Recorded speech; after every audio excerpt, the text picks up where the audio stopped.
نحمده ونستعينه ونستغفره ونعوذ بالله من شرور أنفسنا ومن سيئات أعمالنا من يهده الله فلا مضل له ومن يضلل فلا هادي له وأشهد أن لا إله إلا الله وحده لا شريك له وأشهد أن محمدا عبده ورسوله أما بعد.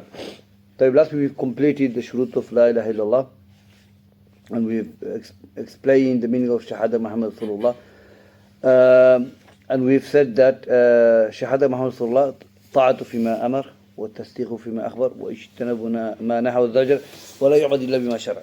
So that's the four pillars of believing Shahada Muhammad Rasulullah. I want to add something today.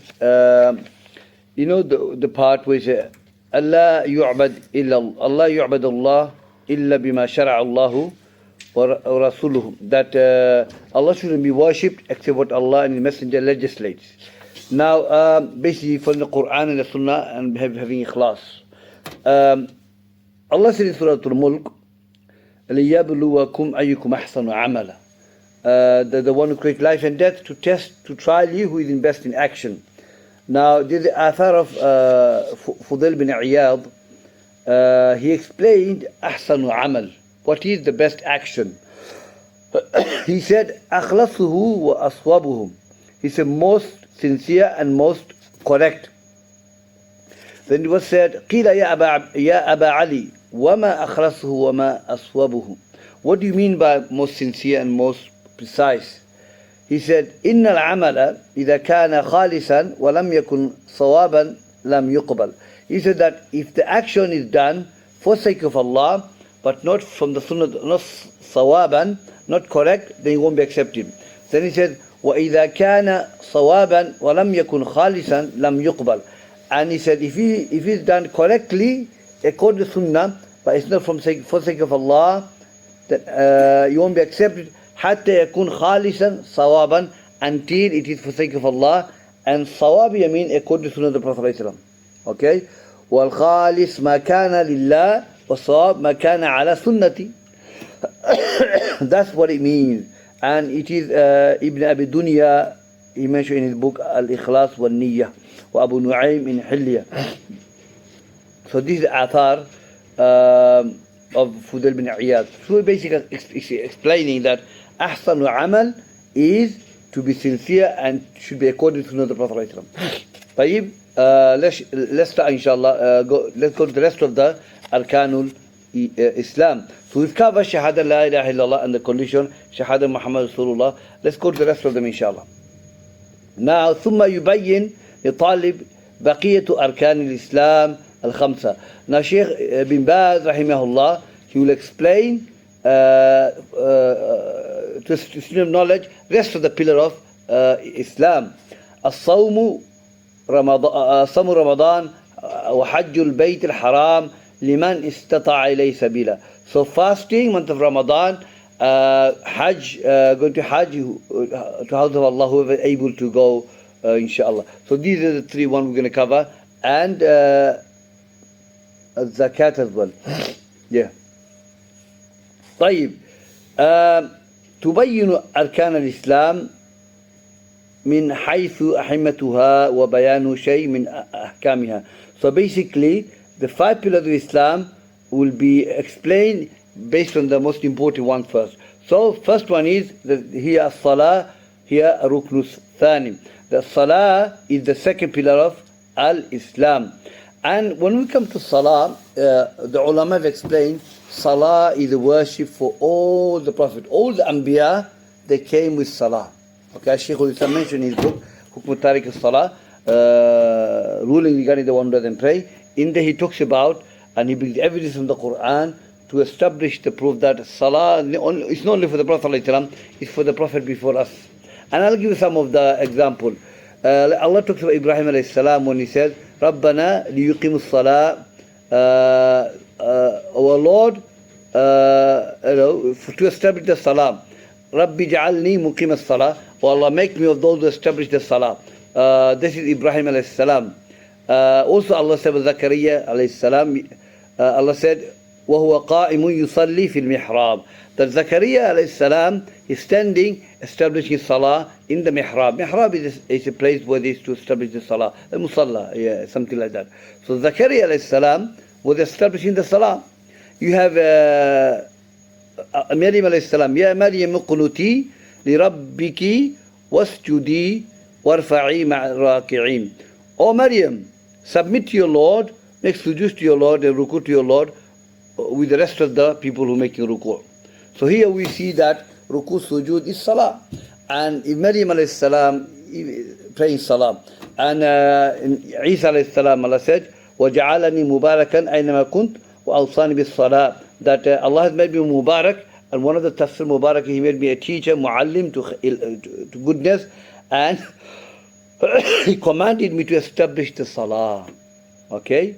Establish salah. So we can see there are many other evidences that shows that salah was one of the ibadah of the Anbiya. Why? Because salah is the connection between the slave and Allah.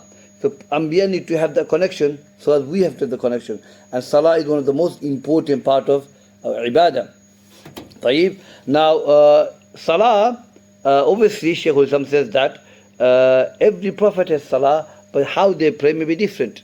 Maybe they never had 5 times a day, you know. Musa alayhi salam, when he spoke to the Prophet in Isra al-Miraj, he came 3 times and said, go back to your Lord. Your people can make it. Surely my people couldn't make it as well. Because Musa alayhi salam had salah as well. They had salah. طيب. So salah is one of the pillar of Islam. Umudul salah. The pillar of Islam is salah. And we're going to talk about regarding the one who doesn't pray just for the sake of knowledge. Now, leaving salah is a major sin, and this is something that the Salaf have agreed. The one who doesn't pray is kafir, and we have evidence also to say that someone doesn't pray is still a Muslim. The ulama says that leaving salah 2 types. The one who leaves al-itlaq, doesn't pray at all, then he's out of full Islam. The one who pray on and off, they say he's still a Muslim. Still a Muslim.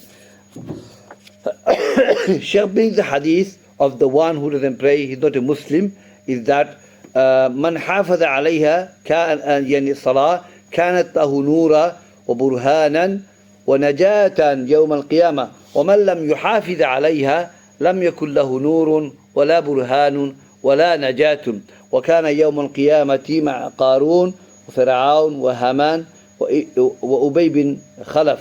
Hadith in Musnad Imam Ahmad. Hadith Sahih Hadith.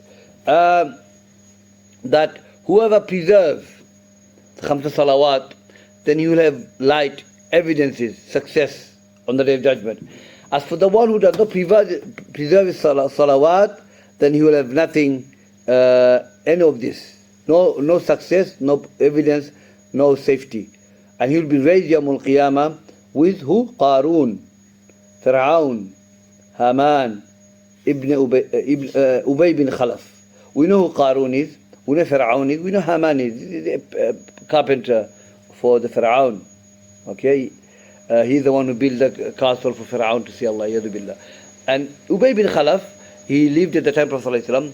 He's the one who talks about, he used to bring bones, and he used to try to Prophet, can your Lord bring you alive after this, after it becomes like that? Okay? So, Prophet killed Ubay bin Khalaf in one of the battle of Uhud or Badr, or one of them. And so these are the Ru'usul Kuffar. These are the head of Kuffar. So the hadith doesn't say you're a kafir. They use this hadith as a major, the taker of all of Islam. What's the evidence in there? Allah will raise you with these people. A believer will not be raised with the Kuffar. The fact you'll be raised with the Kuffar, these people, shows you are a kafir. Understand? From that angle. And that's what it is. Believer, people, Kuffar will be raised with Kuffar. Believers will be raised with the believers. Okay? So the ulama use this hadith to say that such person is kafir. Also we have hadith, we all know the hadith, the difference between man and the kufr and shirk is the salah, living of the salah. Ibn Qayyim brings that, Ishaq ibn Hawi said that, that it is authentically reported that the one who doesn't pray is kafir.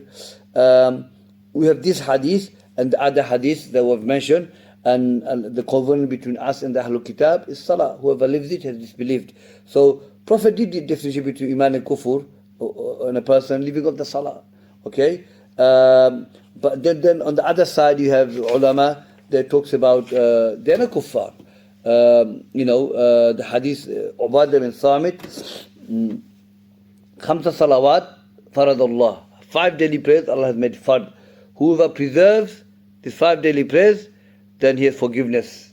And whoever preserves the 5 daily prayers, then he has no forgiveness. If Allah wants to punish, He'll punish him. If He wants to forgive him, He'll forgive him. Shows there's a forgiveness for that person, even if he doesn't preserve the salah. So it shows that he's still a believer. But this preservation could be mean that he prayed on and off. Allah knows best. But end of the day, salah is one of the second pillar of Islam, one of the important part of our deen. We have a hadith, the hadith that says that whoever misses the salah, whoever misses the salah, then it's like he lost all the actions. He lost all the action. If you miss the Salatul Asr, Allah said, Hafidu ala salawati wa salatil usta. They said that preserve your prayer and preserve your middle prayer, which is Salatul Asr. And hadith says that, two hadith. One says, whoever misses Salatul Asr, he lost his wealth and family. Another says that whoever misses the Asr, he nullifies their ajr. Okay? So the ulama has two opinions. They said the ajr here mean you have lost the ajr of the Asr here. Okay? So you haven't lost every ajr. Some says, other opinion says, you have lost the ajr of the day. Something like that. But, so here we learn, my brothers, the evidence is that there are hadiths to say that a person doesn't pray, still a believer. There's a hadith Qudsi that Allah Azza wa Jalla will say Yawm al-Qiyamah to the Malaika to take the people out from the hellfire. They never done no good deed. Take them out. Okay? And the man of Bitaqa will face Allah Yawm al-Qiyamah will have no good deed. So there are hadith that they use those hadith by the ulama to say that someone doesn't pray, he's still a believer. But the subject is very vast. But leaving it is worse than, the ulama says, leaving salah is worse than adultery, drinking alcohol, murder, all that. Leaving salah, that's how it is, that's how bad it is. Now, obviously, praying is wajib upon us, because Allah commands in the Quran. Allah said, Hafidu ala salawati wa salatil usta wa qumu lillahi qanitin. Preserve your salawat and the middle prayer. And stand before Allah with humility. Wa aqimu salah. Establish your prayer. The command here. This is the ayah the ulama use to say that a person doesn't pray is kafir. When the Ahlul Jannah goes to Jannah and the Ahlul Nar goes to the Jahannam, people of the hell go to hell, people of paradise go to paradise. And ayah says, Fi jannati yatasa'alun. In Jannah, yatasa'alun. People of Jannah will be talking to themselves. They will say, Ma salakakum fi sakar. What caused you to go to Saqar? Okay? Ma salakakum fi Saqar. What caused you to go to hell, my friend? They will say to the person. Now, Saqar is a Jahannam. The ulama have explained. It's very deep, very black. And it has been made for the people who doesn't pray. Saqar. Ma salakakum fi Saqar. What caused you to go to hell? Who's asking them? The people of Jannah. Okay? قالوا لم نكن من المصلين. Okay? They say we didn't establish the salah. Now the ayah said في جنتي يتساءلون عن المجرمين. About the mujrim. And the ulama said the mujrim is used for kuffar. Okay? So that's the ayah they use. Ibn Qayyim brings in his book, the one who doesn't pray. This ayah as evidence, the one who doesn't pray is kafir. Okay, so Saqar is a Jahannam which is made for the people who doesn't pray. So my brothers, we know the evidences. Salah is wajib, living is kufr, and we should preserve our salawat. طيب. The next pillar of al-Islam, az-zakat. Az-zakat. Allah said, now what is zakat? Zakat has two meanings. Nima ziyada, increase, and tahara, tathir, purification. And Allah mentioned in the Quran, خُذْ مِنْ أَمْوَالِهِمْ صَدَقَةً تُطَهِّرُهُمْ وَتُذَكِّيهِمْ بِهَا. That take from their wealth sadaqah. The sadaqah here means zakat. Okay? Take zakat from their wealth that will purify them. Tuzakkih mean increase them and purify them with it. So zakat has two mean. If you go towards zakah, mean to purify or to increase. So when you give zakat, it purifies. It purifies the individual from bukhul, stinginess, and it purifies him from other sins that is committed. Okay? Also, from that is that if you give zakat, it will increase your other wealth. It will increase. Barakah, Allah put barakah in it. طيب. Now, zakat is wajib upon every Muslims, okay, who has the money to pay. Okay, who has money to pay. So the way it works is that, when Prophet said Mu'adh to Yemen, he said after Salah, and he said zakat, okay, that they should take the wealth from the rich, give it to the poor. Because Islam teaches us that the poor should be looked after. They should be raised to the level where they can look after themselves. Okay, so zakat is paid by every person who has the money. So you pay 2.5% from every £1,000. So if you have £1,000 sitting in your account, okay, you're not doing anything, you pay 2.5% of that. Now the question is, zakat become wajib upon everyone to pay 2.5%. Now if a person working part-time and he's not eligible to pay zakat, now does he have to get a job where he can make that money and become eligible to pay zakat? No, he doesn't. So there's the qaida, ما لا يتم الواجب إلا به فهو ليس بواجب. Whatever required to accomplish the wajib, that is not wajib on you. So basically, to pay the zakat, you have to have a good job. But it is not wajib on you to have a good job to pay that. Understand? So that's what it is. A lot of people get confused. No, I haven't got a good job. So I have to get a good job and I can reach the mablagh that can pay zakat. Continue doing your part-time job. Okay? If you have it, then pay. If you have it, pay it. So zakat is wajib upon those who is able to pay. And not paying zakat, and if you have the money and you're not paying it, it's a major sin. One of the evidences, Abu Bakr radiallahu anhu fought with people. And there's a specific punishment Allah Azza wa Jalla specifically provided for that. So Yawm al-Qiyamah, a person doesn't pay zakat, who is eligible to pay zakat, he'll be punished by what? A snake. The snake will wrap him up and will bite him, will punish him. And the snake will say, I'm your wealth, you never gave me zakat. So he'll be punished. So it's a major sin not paying zakat. Not paying zakat is a major sin, but if someone believes that I don't have to pay zakat, when he's eligible to pay zakat, then it's a kufr, ridda. They'll take him out of all of Islam. And Allah Azza wa Jal, hadith says that, and Bukhari or Ibn Abbas, sadaqatan, that's the hadith, tu'khad min al-aghniya wa turaddu ala al-fuqara. The sadaqah, zakat, you take it from the rich and you give it to the poor. Now, so zakat is, my brothers, yes, this is zakat, we have to pay. And Allah talks about zakat in the Quran as a jihad, spending in the cause of Allah Azza wa Jalla. It's a jihad. And, who requires zakat? 10 people Allah has mentioned in the Quran.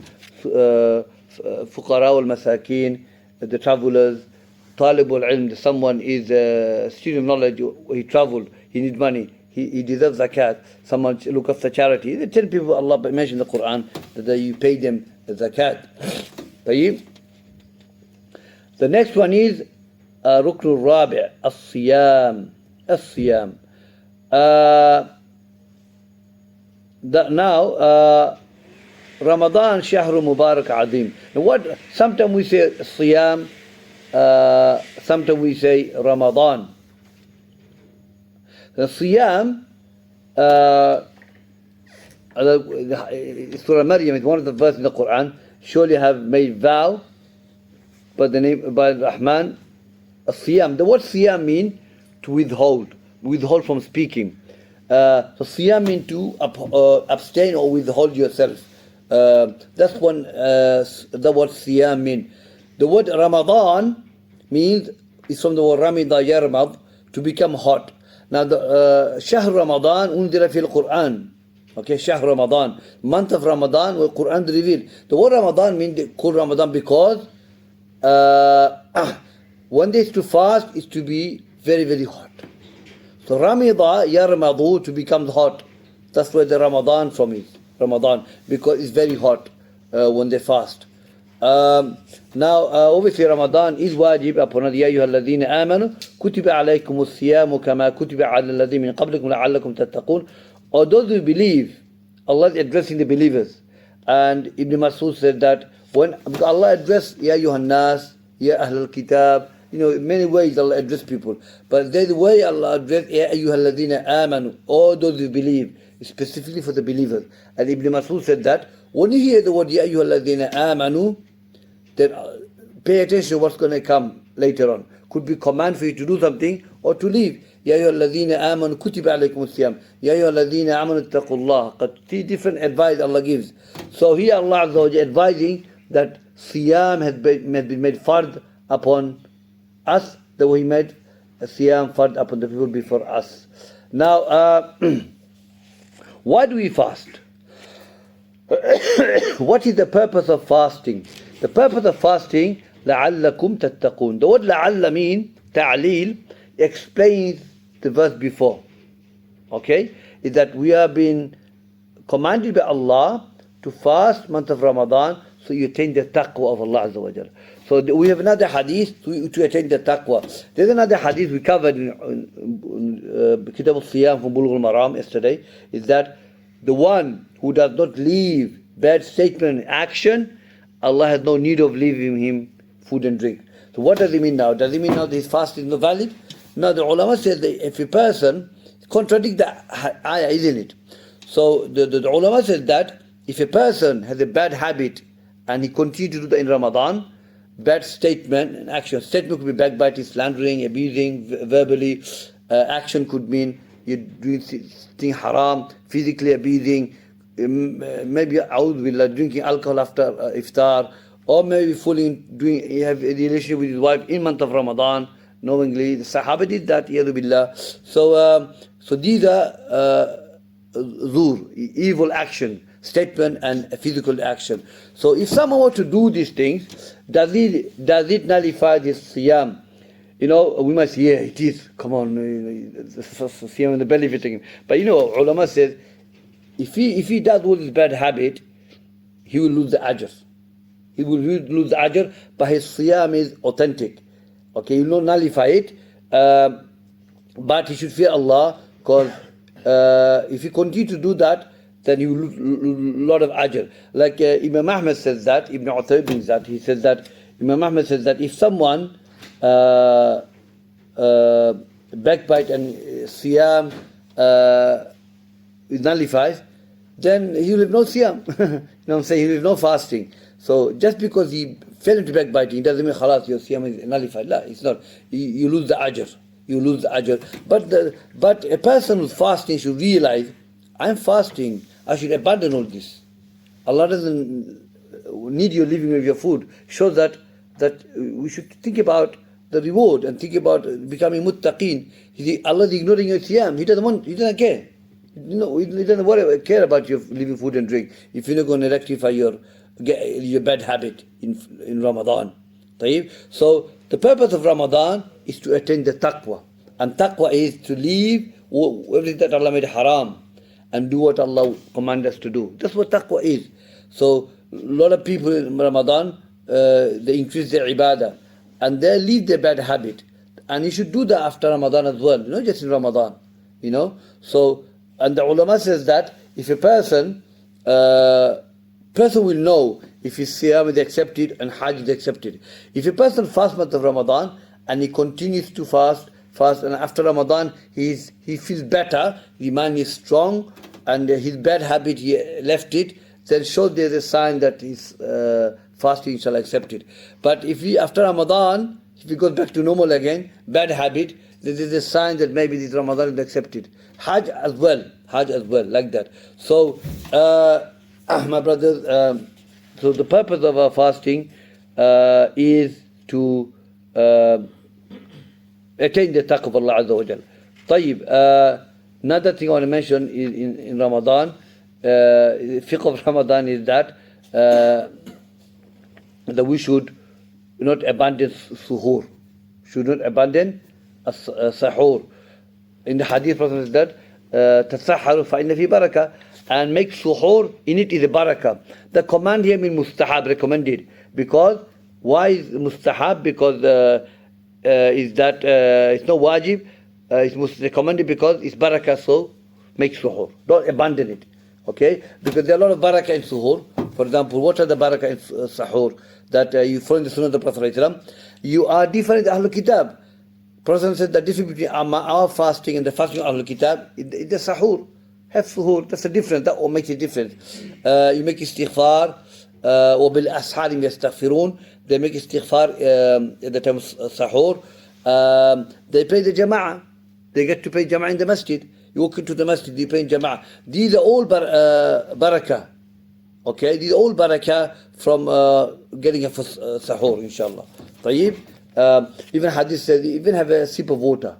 Don't just sleep, have a sip of water for sahur. طيب, the last pillar of al-Islam is al-Hajj.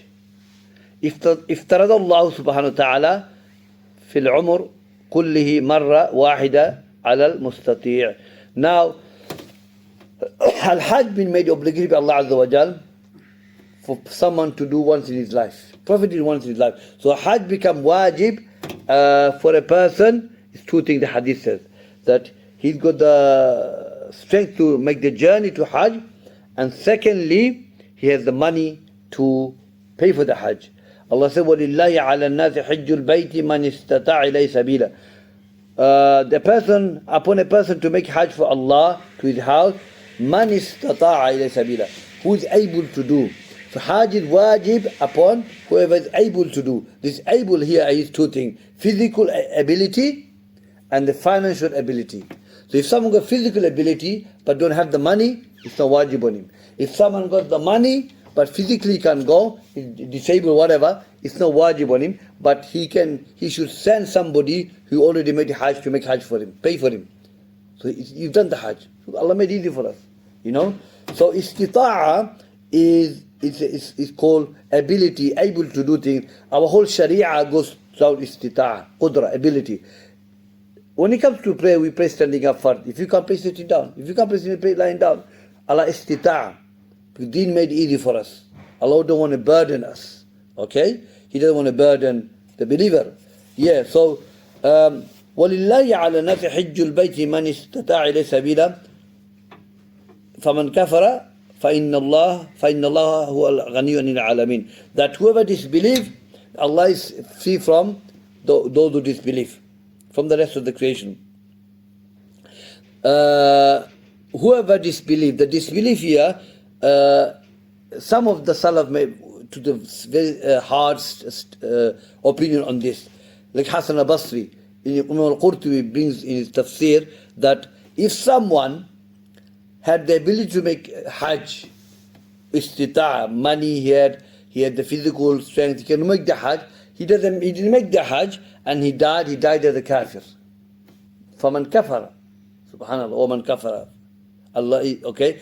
Ibn Abbas said, and Mujahid said, they are not kafir. If they deny the obligatory, then they become kafir. If they deny it. But this now, it's wajib on me. But I was lazy, I should have gone to Hajj. Yeah, now it's wajib on me.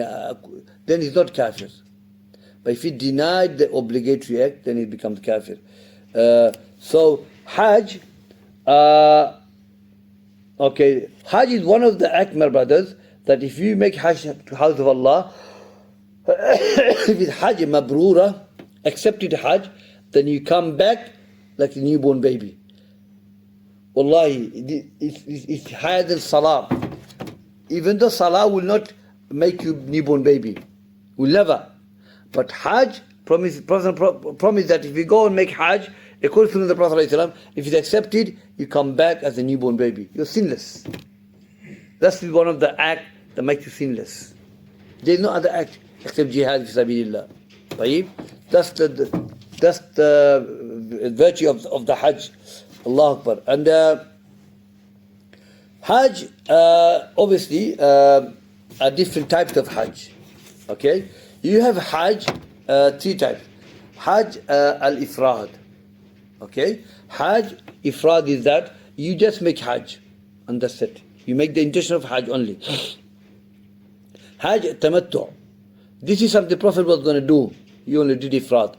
Hadith of Aisha. But Prophet said, if I leave to see next Hajj, I will make Tamattu. Okay? And Prophet advised for Tamattu. Abu Bakr Umar did Ifrad. So the author is that Ibn Abbas advising people to do Tamattu. Okay? People say, no. Abu Bakr and Umar says, Ifrad. He said, I'm telling Rasulullah, and you're telling me Abu Bakr Umar. I feel like the sky will fall on me. Ibn Taymiyyah, he recommended Ifrad as the hikmah behind that. He says that, do Ifrad, because if you do Hajj only, then you can say, okay, I haven't done Umrah, let me go to House of Allah again. Okay? Do Umrah. But if someone does Tamattu, what is Tamattu? You go into Mecca, you make Umrah, and you take Ihram off, and you stay there until Hajj. So Tamatta, and you relax. So you take your Ihram off and you relax until Hajj comes. 1 day, 2 days, 1 week, whatever. You wait. That's called Tamattu. And the next one is the difficult one, Qiran, which is linked together. So you make Umrah and you don't take Ihram off. You stay Ihram until Tahallul Ula, the first Tahallul, after the first stoning. First stoning, sacrifice, tawaf, shaving head, that's called Tahallul Ula, first Tahallul. Then you take your Ihram off. But that's called Qiran. So these are 3 types of Hajj our Islam teaches us. But also obviously the most recommended one is Hajj at-Tamattu, which Prophet preferred for the companions and everyone. طيب يا إخوة, we've covered inshallah Arkanul Islam. Next we'll do Arkanul Iman. Okay, I'm going to do the other Salihin now because let's study the Salihin inshallah.